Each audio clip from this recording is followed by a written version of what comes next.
नमस्कार, विजय तिलक में आप सभी का स्वागत है। मैं हूं आपके साथ अनु सिंह। यूपी चुनाव की आखिरी जंग, पूर्वांचल की रणभूमि में सबसे बड़ा पराक्रम।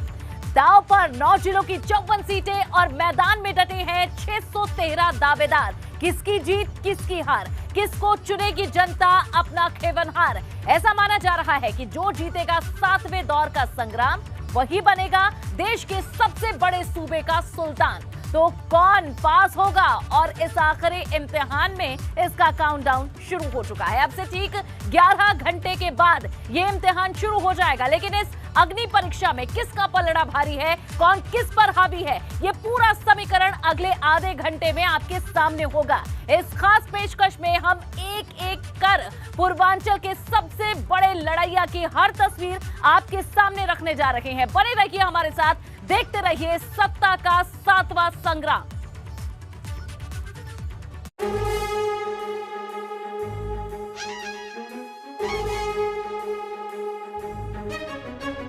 विजय तिलक, विजय तिलक, विजय तिलक, विजय तिलक, विजय तिलक, विजय तिलक, विजय तिलक, विजय तिलक, जनता का सुलगता सच। विजय तिलक मांग रही अपना हक। विजय तिलक जवाब हर सवाल का। विजय तिलक हिसाब 5 साल का। विजय तिलक फैसले का समय, चक्र वोट के लिए शपथ।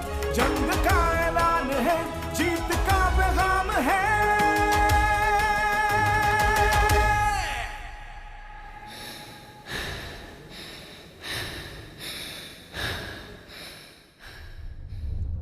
विजय तिलक, विजय तिलक, विजय तिलक, विजय तिलक, विजय तिलक, विजय तिलक, विजय तिलक, विजय तिलक, विजय तिलक, विजय। यूपी उत्तराखंड चुनाव से जुड़ी हर बड़ी खबर देखिए विजय तिलक, सिर्फ एबीपी गंगा पर।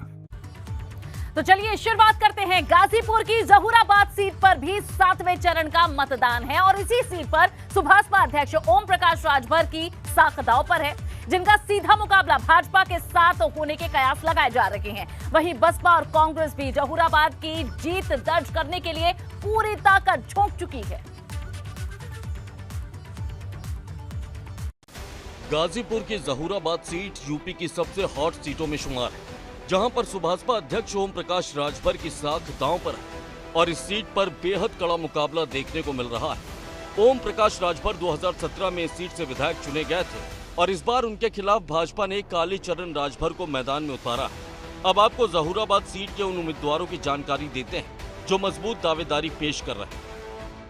भाजपा ने गाजीपुर की जहूराबाद सीट पर कालीचरण राजभर को मैदान में उतारा है, जबकि सुभाषपा सपा गठबंधन से सिटिंग विधायक ओम प्रकाश राजभर चुनाव मैदान में। वहीं बसपा से शादाब फातिमा और कांग्रेस से ज्ञान प्रकाश भी मजबूत दावेदारी पेश कर रहे हैं। गाजीपुर की जहूराबाद सीट राजभर वोटरों का गढ़ मानी जाती है। वहीं भाजपा और सपा गठबंधन दोनों ने यहां से राजभर उम्मीदवारों को मैदान में उतारा, जिससे लड़ाई कड़ी हो गई। अब आपको जहूराबाद सीट के सियासी समीकरण के बारे में भी जानकारी देते हैं। जहूराबाद सीट पर दलित और राजभर वोटर सबसे बड़ी ताकत है। दलित वोटरों की तादाद करीब 75,000 है, जबकि राजभर वोटरों की तादाद करीब 70,000 है। 45,000 यादव वोटर भी अहम भूमिका निभाते हैं। 35,000 चौहान और 30,000 मुस्लिम वोटर भी अहम है। गाजीपुर की जहूराबाद सीट पर इस बार सुभाषपा अध्यक्ष ओम प्रकाश राजभर को कड़ी टक्कर मिलने के कयास लगाए जा रहे हैं। वहीं अब आपको जहूराबाद सीट का सियासी इतिहास भी बताते हैं, जिससे आपको यहाँ के सियासी समीकरण समझने में आसानी होगी। 2007 में इस सीट पर बसपा से कालीचरण राजभर चुनाव जीते थे। 2012 में इस सीट पर सपा की शादाब फातिमा की जीत हुई थी, जबकि 2017 में सुभाषपा अध्यक्ष ओम प्रकाश राजभर विधायक बने। इस बार जहूराबाद सीट पर भाजपा ने कालीचरण राजभर को मैदान में उतारा, जो 2002 और 2007 में इस सीट से बसपा विधायक रहे। वहीं राजभर समाज से ताल्लुक रखने वाले कालीचरण राजभर के चुनाव लड़ने से ओम प्रकाश राजभर की मुश्किल बढ़ी हुई दिखाई दे रही। एबीपी गंगा के लिए गाजीपुर के जहूराबाद से अनिल कुमार की report.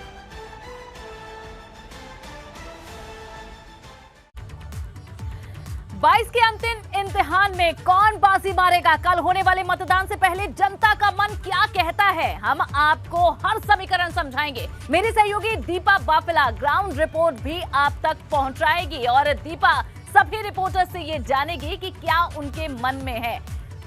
Over to you Deepa. बिल्कुल अनु, देखिए 9 जिलों की 54 सीटों पर होनी है वोटिंग। हर एक सीट बहुत अहम है। अलग अलग सीट से हमारे रिपोर्टर लगातार जुड़ करके आपको हर एक जानकारी ग्राउंड की दे रहे हैं। देखिए इस वक्त जुड़ चुके हैं, स्क्रीन पर आपको दिखाई दे रहे हैं नीतीश पांडे। वाराणसी का हाल आपको बताएंगे, वाराणसी की जनता क्या सोच रही है कल होने वाली वोटिंग को लेकर वो बताएंगे। विवेक त्रिपाठी है मऊ से, हर एक जानकारी वो आप तक पहुंचाएंगे। संत शर्मा है गाजीपुर से, हर एक तस्वीर वो आपको दिखाएंगे, वहां के वोटर्स का मन किसके लिए बन रहा है।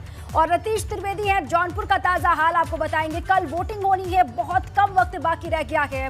मोहम्मद मोइन भी मिर्जापुर से लगातार हर एक जानकारी आपको पल पल की दे रहे हैं। और आज ये जानना अहम हो जाता है क्योंकि कल होनी है वोटिंग, वक्त बहुत कम है। लोगों के मन में क्या चल रहा है ये जानने की लगातार हम कोशिश करेंगे। गाजीपुर का ताजा हाल जान लेते हैं एक बार फिर से, अनु का रुख करते हैं। अनु, बिल्कुल एक एक कर सभी समीकरण दीपा अपने तमाम इन दर्शकों को बताएंगे। सबसे पहले बात गाजीपुर की जहूराबाद सीट की ही करते हैं, जहां पर सुभाषपा के राष्ट्रीय अध्यक्ष ओम प्रकाश राजभर की साख दांव पर है। लेकिन ओम प्रकाश राजभर की राह इतनी आसान नजर नहीं आती क्योंकि इस बार भाजपा ने कालीचरण को मैदान में उतारा हुआ है, तो वहीं बसपा ने शादाब फातिमा और कांग्रेस ने ज्ञान प्रकाश को प्रत्याशी बनाया हुआ है। ये आप देखिए, ये वो चेहरे और नाम है जो कड़ी टक्कर दे रहे हैं और सुभाषपा अध्यक्ष की ये राह आसान हरगिज नहीं बनने देने वाले हैं, जहां प्रचार से लेकर तमाम चीजें बहुत नेक टू नेक रही। इस बार गाजीपुर की मोहम्मदाबाद सीट पर भी कांटे की टक्कर है, जहां से भाजपा ने अपनी मौजूदा विधायक अलका राय को फिर से प्रत्याशी बनाया। वहीं सपा ने मुख्तार अंसारी के भाई सिबकतुल्ला अंसारी के बेटे मन्नू अंसारी को प्रत्याशी बनाया है। इसके साथ ही बसपा माधवेंद्र राय और कांग्रेस अरविंद किशोर राय को प्रत्याशी बनाकर मुकाबला कड़ा कर चुकी है। तो ये देखिए, ये नाम और चेहरे जो बता रहे हैं कि मोहम्मदाबाद सीट पर किस तरह से कांटे की टक्कर बन गई है, कैसे मुकाबला कड़ा हो गया है। प्रत्याशियों के चयन से लेकर चुनाव प्रचार तक पार्टियों ने पूरी ताकत झोंक दी है और अब सीधी चाबी है जनता के हाथ में। ये वो चेहरे हैं जो अब समझेंगे कि आखिर जनता तक कितनी बात भी अपनी पहुंचा पाए हैं, क्योंकि कल होगी वोटिंग और उसके बाद 10 तारीख को आएंगे परिणाम। लेकिन जनता क्या सोच रही है, इसके लिए सीधा रुख करेंगे दीपा का। बिल्कुल अनु, गाजीपुर का ताजा हाल आपने बता दिया है। वहां पर कांटे की टक्कर किस तरीके से है, जहूराबाद की सीट किस लिए अहम हो जाती है, मोहम्मदाबाद की सीट क्यों अहम है, ये आपने बता दिया। एक बार फिर से हमारे तमाम सहयोगी लगातार जुड़े हुए हैं हमारे साथ, जिनके पास हम चलेंगे। ग्राउंड पर लोग क्या सोच रहे हैं जानने की कोशिश करेंगे। देखिए विवेक जुड़े हुए हैं, नीतीश पांडे लगातार बने हुए हैं, मोहम्मद मोइन लगातार बने हुए हैं। इसके अलावा सनुज भी गाजीपुर का ताजा हाल आप तक पहुंचाएंगे और ये जानने की हम लगातार कोशिश कर रहे हैं कि हवा किस तरीके से पूर्वांचल में बह रही है। जिस तरीके से रोड शोज भी हुए, जनसभाएं की गई और जाकर के लोगों को ये अपील की गई लोगों के सामने कि आप हमें ही वोट दीजिए क्योंकि 5 साल आपके लिए काम किया जाएगा और विकास एक मात्र एजेंडा होगा, ये पार्टियों का दावा था। लेकिन अब जनता का मूड किस तरीके से बन रहा है, विकास के मुद्दे को लेकर, रोजगार के मसले को लेकर, शिक्षा स्वास्थ्य के मसले को लेकर लोग किस तरीके से सोच रहे हैं और अलग अलग हिस्से में क्या स्थिति बन करके सामने आ रही है और जनता की बारी बोलने की अब है। अनु के पास एक बार फिर से आपको बिल्कुल दीपा, देखिए हमारे संवाददाता ग्राउंड पर हैं, लेकिन 7वें चरण में धर्मनगरी काशी में भी मतदान होना है और इस बार वाराणसी की शिवपुर सीट पर लड़ाई बेहद कांटे की दिख रही है। यहां भाजपा से योगी सरकार में मंत्री अनिल राजभर मैदान में है, तो वहीं सुभाषपा से ओम प्रकाश राजभर के बेटे अरविंद राजभर चुनाव लड़ रहे हैं।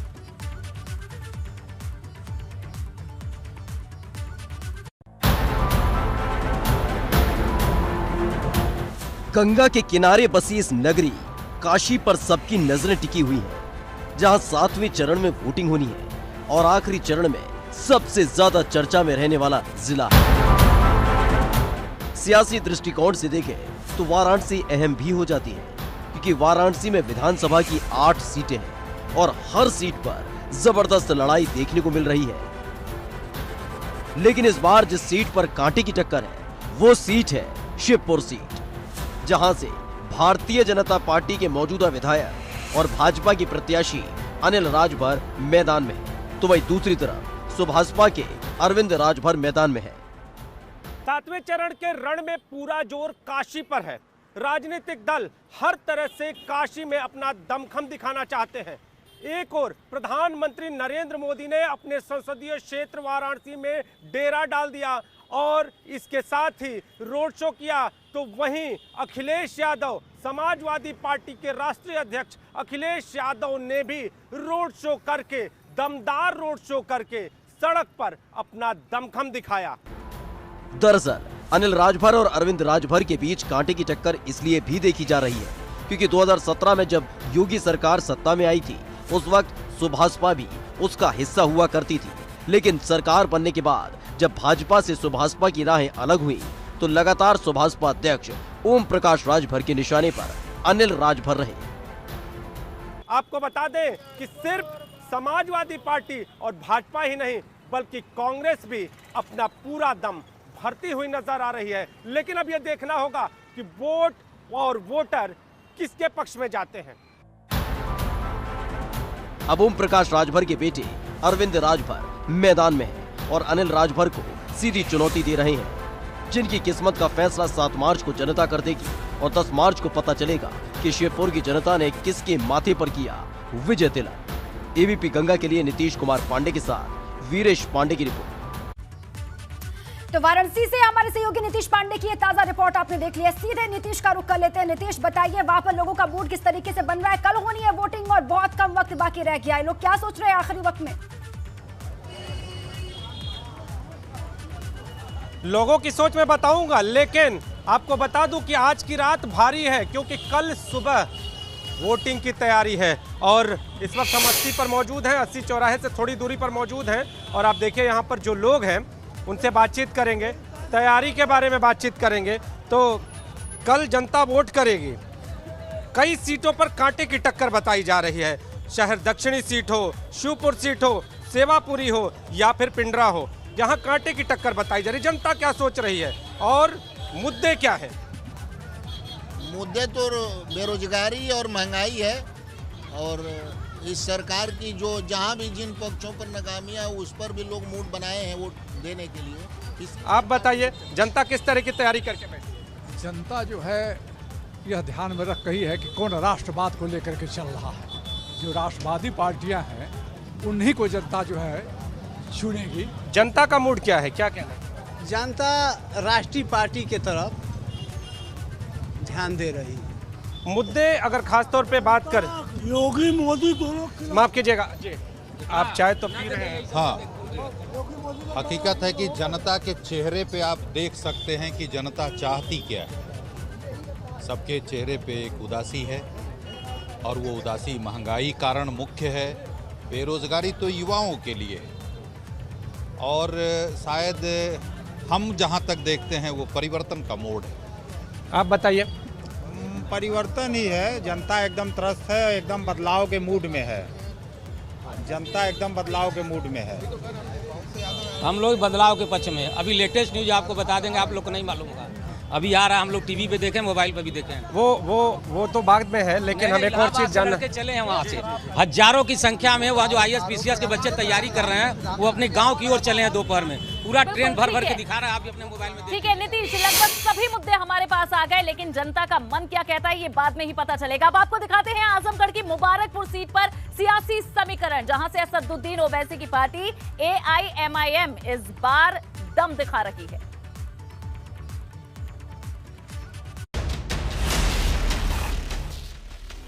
आजमगढ़ जिले की मुबारकपुर विधानसभा सीट पर बसपा का दबदबा रहा है, लेकिन इस बार का मुकाबला बेहद दिलचस्प रहने वाला है क्योंकि इस बार यहां से बसपा ने अब्दुल सलाम को अपना उम्मीदवार बनाया है, जबकि 2 बार बसपा के लिए जीत का परचम बुलंद करने वाले शाह आलम इस बार AIMIM से ताल ठोक रहे हैं।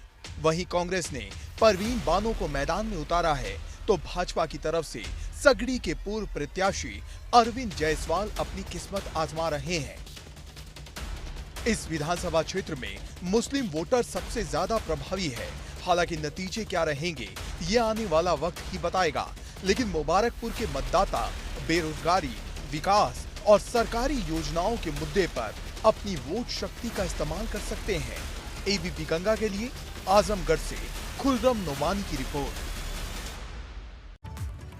तो पार्टियों का ये गुड़ा भाग ही है जो सब कुछ बयां करता है, बताता है कि किस सीट पर कांटे की टक्कर है। लेकिन जनता के बीच पहुंचे ये उम्मीदवार, ये प्रत्याशी और पार्टियों की जो अपील है वो कितनी काम कर गई, ये तो 10 मार्च को पता चलेगा। हालांकि कल आजमगढ़ की इस मुबारकपुर सीट पर जब सियासी समीकरण समझते हुए जनता वोट करेगी, तब देखना होगा कि ईवीएम में कहां पर कौन सा बटन है जिसे जनता दबाने वाली है, और वो हमें पता चल जाएगा 10 मार्च को, क्योंकि 10 मार्च को ये साफ हो जाएगा कि सभी पार्टियों ने जिस तरह से एड़ी चोटी का जोर लगा दिया इस चुनाव प्रचार में, जनता तक कितनी बातें पहुंची। अब चलिए आप पहुंचेंगे दीपा के पास। बिल्कुल अनु, देखिए आजमगढ़ की सारी सीटें जो है वो बहुत अहम है। ग्राउंड पर लिए चलते हैं दर्शकों को, वहां से खुर्रम नौमानी हमारे सहयोगी जुड़ चुके हैं।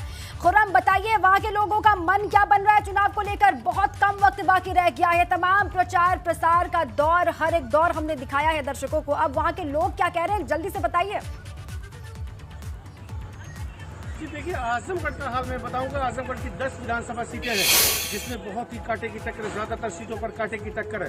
कुछ सीटों पर भाजपा, सपा और टक्कर है। इस वक्त हम गोपालपुर सीट पर हैं, ये एक महत्वपूर्ण सीट है। यहाँ ज्यादातर ये सीट समाजवादी पार्टी के पास रही है, लेकिन इस बार इस सीट पर भाजपा ने एक नया प्रत्याशी उतारा और बसपा ने भी नया उतारा है, इसलिए यहाँ पर चुनाव चिरखोड़ ये देखा जा रहा है। मेरे यहाँ पर मौजूद है कुछ लोग। आखिर ये बताइए गोपालपुर में क्या होगा? तेज बोलिए। बीएसपी जीतेगी यहाँ। कैसे बेचेंगे? इसलिए नया कैंडिडेट आया है और यहाँ क्षेत्र का है, पूर्व प्रमुख भी रहा इससे विधानसभा के मेरे नेता, इसलिए उसको लोकप्रिय। आप क्या कहेंगे, थोड़ा तेज बताइए। और यही कहेंगे कि बीएसपी को सारी जनता जिताए और हम लोग भी बीएसपी के जो है सपोर्टर हैं। क्यों सीट समाजवादी पार्टी के पास रही तो क्यों बीएसपी को जीता? समाजवादी पार्टी की थी, किसी की ये वैकेंसी नहीं है और समाजवादी पार्टी ने बहुत गलत किया है। हमारे स्वर्गीय वसीम साहब, ठीक है, ये आप देखिए दीपक, आप देखिए यहाँ पर जो हालात हैं, ज्यादातर लोग बसपा, लेकिन यहाँ मैं साफ करूंगा। बहुत बहुत शुक्रिया इस पूरी जानकारी के लिए। और जनता के क्या मुद्दे हैं ये हम जान रहे हैं। तो प्रचार हो चुका है, पार्टियों ने अपने मुद्दे पहुंचा दिए, समीकरण हम आपको बता रहे हैं, वोट कल आपको डालने के लिए जाना है। अब बात जौनपुर के सियासी संग्राम की कर लेते हैं, जहां मल्हनी सीट पर महायुद्ध है। यूपी के राजनीतिक गलियारों में चर्चा का विषय बने राजनेता और बाहुबली की साख यहां दांव पर लगी है। जौनपुर की 9 सीटों में सबसे वीआईपी सीटों में शुमार हो चुकी है मल्हनी विधानसभा सीट। कैसे और क्यों, देखिए इस रिपोर्ट में।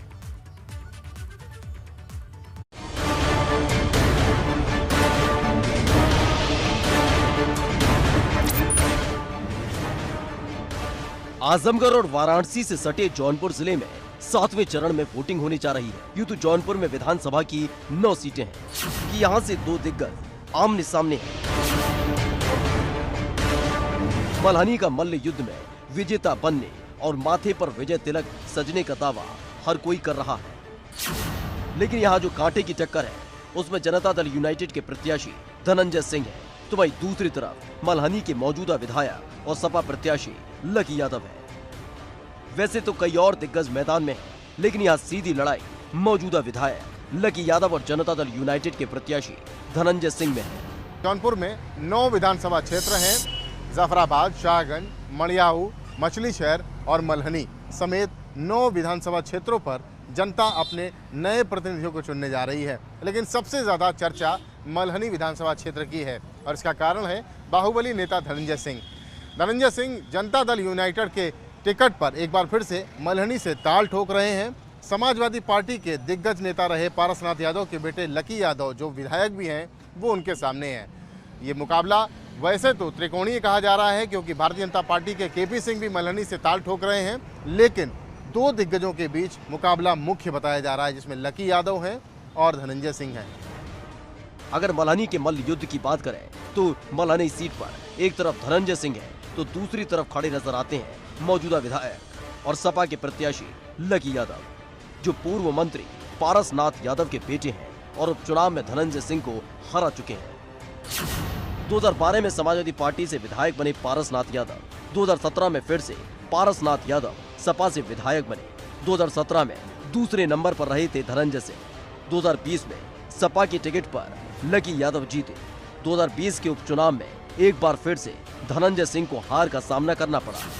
धनंजय सिंह का कहना है कि वो मल्हनी को आजमगढ़ नहीं बनने देंगे और लकी यादव का कहना है कि वो मल्हनी क्षेत्र को कुंडा नहीं बनने देंगे। वार पलटवार हो रहा है, अपनी अपनी बातें कही जा रही हैं, लेकिन सबकी निगाहें मल्हनी विधानसभा क्षेत्र में लगी हुई हैं, क्योंकि यहाँ का चुनाव काफ़ी दिलचस्प है और काफ़ी रोचक भी। जौनपुर की मल्हनी सीट पर सियासी संग्राम है, लेकिन इस संग्राम का क्या अंजाम होगा ये 7 मार्च को जनता तय करेगी और 10 मार्च को असल नतीजा पता चलेगा। एबीपी गंगा के लिए जौनपुर से रतीश त्रिवेदी की रिपोर्ट। और चलिए अब जल्दी से वो चेहरे देख लीजिए जौनपुर की मल्हनी सीट पर जिनके बीच कड़ा मुकाबला देखने को मिल रहा है। यहां सपा के मौजूदा विधायक लकी यादव की सीधी टक्कर बाहुबली धनंजय सिंह से होने के कयास लग रहे हैं, जो जेडीयू से चुनावी मैदान में है। वहीं भाजपा से केपी सिंह है और बसपा से शैलेंद्र यादव भी चुनाव लड़ रहे हैं और यही वो चेहरे हैं जो सीधी टक्कर दे रहे हैं। दीपा का अब सीधा रुख करेंगे। बिल्कुल बिल्कुल अनु, ये कांटे का मुकाबला किस किस के बीच में है ये आपने बता दिया, ग्राउंड रिपोर्ट हमने दिखा दी है। अब ग्राउंड पर सीधे लिए चलते हैं, वहां से रतीश त्रिवेदी लगातार बने हुए। रतीश का रुख करते हैं। रतीश, अब वहां पर कमल का फूल खिलने वाला है या फिर साइकिल दौड़ने वाली है? जौनपुर के लोगों का मन किस पार्टी को लेकर बन रहा है, क्या माहौल है वहां पर, बताइए जल्दी से। बिल्कुल, देखिए जौनपुर की जनता जितना बेचैन मतदान के लिए है, उतना बेचैन हमसे बात करने के लिए, अपने एजेंडे को बताने के लिए भी है। सीधे बात करते हैं बिना वक्त गवाए, उनसे पूछते हैं कि क्या मुद्दे हैं। मुद्दे बताइए भाई साहब, किन मुद्दों पे वोट करेंगे? विकास के मुद्दे वोट करेंगे भैया। आप बताइए, आपका मुद्दा क्या रहेगा? बेरोजगारी रहेगी, मेरी मुद्दा बेरोजगारी रहेगी। आप बताइए। महंगाई बेरोजगारी पे बात करेंगे भैया। आपके कौन से मुद्दे रहेंगे? विकास के मुद्दे रहेंगे। विकास का मुद्दा। आपका बताइए। महंगाई, बेरोजगारी और सामाजिक न्याय का मुद्दा रहेगा यह चुनाव जी। ठीक है, आप बताइए भाई साहब। रोजगार का मुद्दा रहेगा हम लोग के लिए। हम लोग डीएलएड प्रशिक्षु हैं, हम लोग को लाठी मारने का काम किया गया। मैं लाठी वाली सरकार को उखाड़ फेंकने के लिए हम लोग तय कृतज्ञ हैं। आप बताइए। सिराजे हिंद जौनपुर जो शिक्षा की नगरी कहा जाता था, आज एक ऐसा वक्त आ गया जिसे अपराधी 25-50 हजार के इनामिया जो भाजपा के की छवि धूमिल हुई है, जाहिर सी है। आप बताइए। मेडिकल कॉलेज को गति देने के लिए, जो मेडिकल कॉलेज रुक गया उसको पूरा करने के लिए, जौनपुर पूरी तरीके से जाम में फंसा रहता है, इसलिए इसको रिंग रोड जाम। आपकी समस्या क्या है? सबसे बड़ी समस्या हमारे लिए बेरोजगारी है। हम लोग 2018 के वीडियो भर्ती में। आप बताइए। ठीक है, आपकी बेरोजगारी। विकास का मुद्दा। आपका मेरा एजुकेशन सेक्टर पे है, जो आउट ऑफ कंट्री में जो स्टूडेंट जाके पढ़ रहे हैं उनके लिए अगर हमारे यूपी को सिराजे हिंद कहा जाता है। सिराजे हिंद कहा जाता है और हमारे जो डिस्ट्रिक्ट में है उसको एक्सपेंड किया जाए ताकि। आप बताइए, आपका मुद्दा। विकास का मुद्दा होगा। आपका मुद्दा। विकास, बेरोजगारी और सुरक्षा। आप बताइए, आगे आइए जल्दी। मेरा मुद्दा ये है कि मुझे अपने शहर का डेवलपमेंट चाहिए। शहर का डेवलपमेंट चाहिए, बहुत बढ़िया बात कही है कि शहर का डेवलपमेंट चाहिए। विकास का मुद्दा है, तमाम मुद्दे महंगाई के, रोजगार का, लेकिन शहर का मुद्दा जो सबसे लास्ट में बोले युवा हैं, चाहते हैं कि शहर का डेवलपमेंट हो। और इन्हीं सब मुद्दों को लेकर के जौनपुर की जनता बेताब है। मतदान की घड़ी आ चुकी है, अपने मताधिकार का प्रयोग करेंगे और बाहर निकल करके लोकतंत्र को मजबूत करने के लिए बाहर आएंगे। बिल्कुल, रोजगार का मसला है, शिक्षा, स्वास्थ्य का मसला है।